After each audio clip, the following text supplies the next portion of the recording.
Everyone saw the countdown, the trophy tours, the giant promises about the biggest World Cup in history, but almost nobody noticed what happened next. While football talked about lineups, host cities, and legacy, another story was building in the background, one made of queues, price jumps, shifting seat maps, and legal subpoenas. By late May, the Attorneys General of New York and New Jersey had formally subpoenaed FIFA over ticketing for MetLife Stadium, saying fans may have been misled about where they would sit and push towards soaring prices. Suddenly, this was no longer just a complaint about expensive seats. It was a consumer investigation wrapped around the most powerful governing body in football. And once that happens, the story changes. Officially, FIFA's version is straightforward. Demand for 2026 has been extraordinary. Tickets were sold through official sales phases on FIFA.com/tickets, with the final last-minute sales phase opening on a first-come, first-served basis, and tickets continuing to roll out right up to the end of the tournament. FIFA says it introduced a $60 supporter entry tier for fans of qualified nations, says more than 150 million ticket requests came in during the random draw phase, and says revenue from the World Cup is reinvested into football across its 211 member associations. In that telling, the system is huge, busy, imperfect perhaps, but fundamentally legitimate.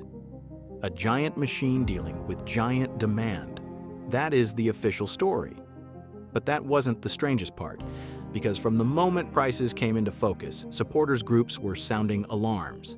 In December, Football Supporters Europe urged FIFA to halt sales over what it called extortionate pricing, saying supporters could pay at least $6,900 to follow a team from the group stage to the final through official national allocations. The Football Supporters Association in England called the prices scandalous, and said the so-called supporter value label felt like a joke to ordinary fans. Then in March, FSE and Euro consumers escalated the fight by filing a formal complaint with the European Commission. Their filing did not accuse FIFA of a crime. It alleged something more systematic: abuse of monopoly power through sky-high prices, bait-style advertising around cheap tickets, opaque pricing, weak transparency on seats, pressure selling tactics, and a resale system that charges both buyer and seller.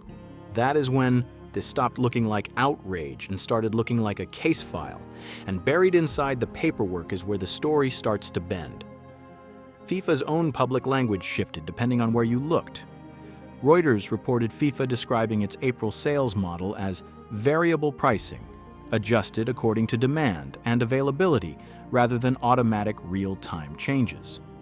Most supporters, lawmakers, and headlines simply called it dynamic pricing. FIFA's own March release called April the fourth and final official sales phase. The New York and New Jersey Attorneys General say those front categories were introduced after many fans had already bought tickets, locking earlier buyers out of the most desirable places and leaving some assigned further back or behind goal locations instead. That matters because, for months, fans were buying into a category system that sounded fixed, only to discover that the premium layer had moved again.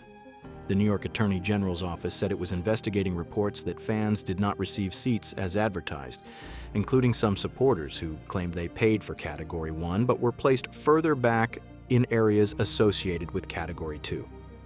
The same press release accused FIFA's process of possible confusion, fake scarcity, and extreme price escalation, especially at MetLife Stadium, which will stage 8 matches, including the final. This was not just fan anger on social media anymore. This was two attorneys general saying that the official process itself may have distorted what consumers believed they were buying. The same report said some users clicking into the last-minute sales phase were initially sent into the wrong queue for a separate supporter phase, and that FIFA did not put all remaining tickets on sale at once, instead releasing more inventory on a rolling basis. Weeks later, another glitch exposed the tension inside the system even more brutally. About 60 fans managed to secure tickets at $0 because of a checkout error, and FIFA then canceled those reservations unless the buyers paid the correct amount. In other words, when the system undercharged, FIFA moved quickly. When fans said the system overcharged or misled them, the answer was slower, more legal, and far less clear. And here is where the case turns from scandal to structure. FIFA tells supporters not to buy outside official channels because unofficial resale sites may offer fake or voided tickets. At the same time, FIFA's own resale marketplace charges a 15% fee to the buyer and another 15% fee to the seller. Reuters also reported that soaring World Cup prices were likely to increase cyber fraud and fake ticket scams, with one expert warning that the event could trigger tens of thousands of suspicious financial transactions. Then there was the Reuters investigation into a U.S. broker pitching investors on World Cup tickets as an asset class, promising returns of 50% or more by buying and reselling seats. FIFA said that kind of bulk speculative resale would violate its rules. But that is the point. Once football tickets start being discussed like financial instruments, the atmosphere around a tournament changes. It stops being a supporters market and starts behaving like a commodities exchange. Of course, there is another side to this story, and it matters. What a goal! Unbelievable finish! ¡Qué gol! Definición increíble! Global Caption turns every word into real-time captions and instant translations anywhere you listen. Watch the match, video call a friend, shop abroad, or stream your favorite game. Our floating overlay works inside any app, so you never miss a... And that may be the real reveal in this file. The scandal, if there is one, may not be a single smoking gun.